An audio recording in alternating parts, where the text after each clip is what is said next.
a stone thrown upward with a speed of u from the top of the tower reaches the ground with a velocity 3u. Find height of the tower in terms of u and g. क्या बोला है, सवाल को समझने की कोशिश करेंगे।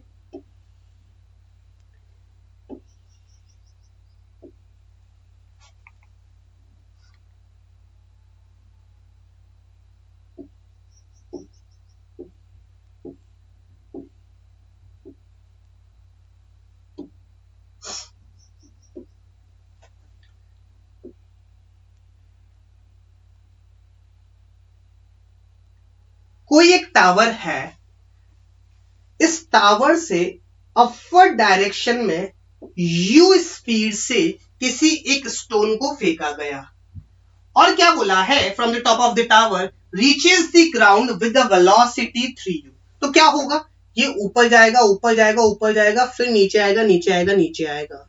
तो जब ये बॉटम ऑफ द टावर आता है तो इसकी जो स्पीड होती है वो होती है 3u।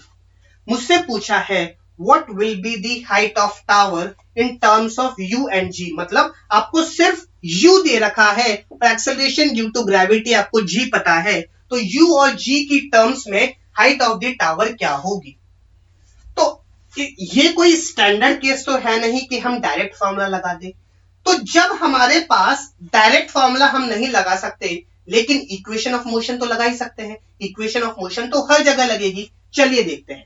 सबसे पहले देखते हैं, लेट्स से इसकी हाइट है h, इनिशियल वेलोसिटी मुझे दे रखी है u which is in upward direction, so it is plus u।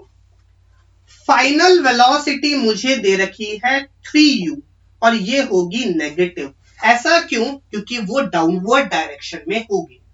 मुझसे पूछा है कि height of the tower, it means that displacement क्या होगा। बात समझ आई।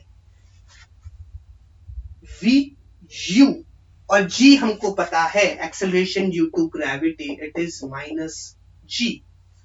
क्या ये चीजें आपको चिल्ला चिल्ला के नहीं बोल रही है कि मुझे निकालनी है, मुझे लगानी है third equation of motion.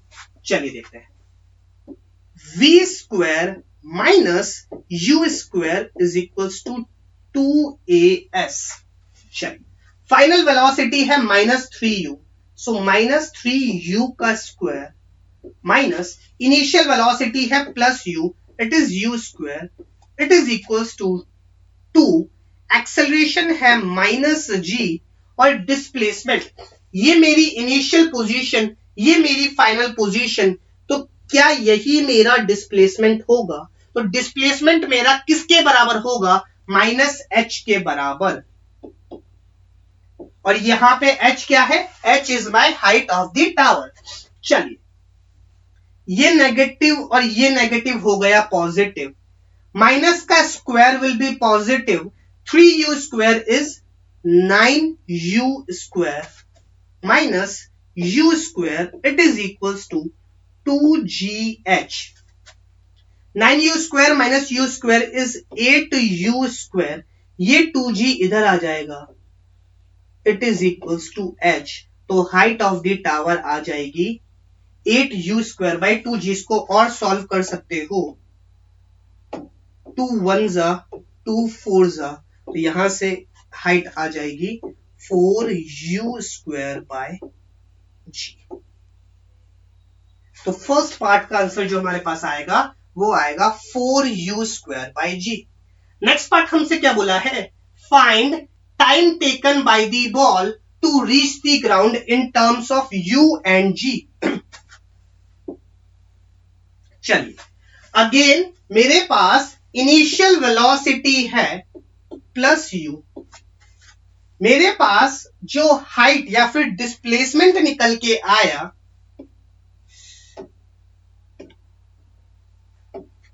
Displacement निकल के आया, वो निकल के आया कितना, minus 4u square by g।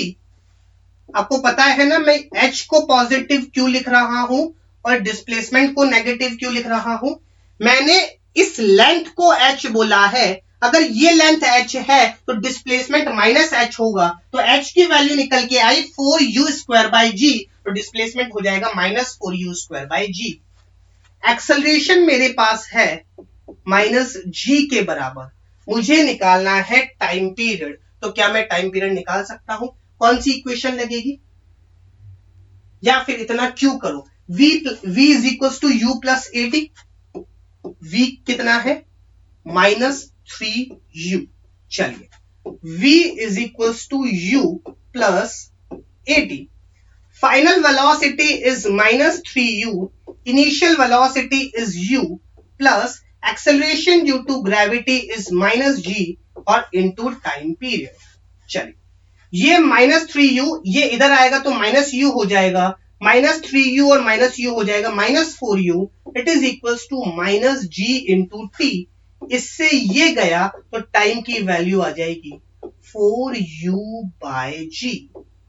इसका मतलब कि जो टाइम पीरियड आएगा यहां से लेके यूं घूम के वापस आने का, वो आएगा 4u/g। I hope this thing is clear. आई बात समझ में? इसी चीज को आप s is equal to ut plus half a t square से भी निकाल सकते थे। अगेन आपका आंसर सेम ही आता, विच विल बी 4u/g। चल, ये आपका होमवर्क है, आपको ये ट्राई करना है s is equal to ut plus half a t square लगा।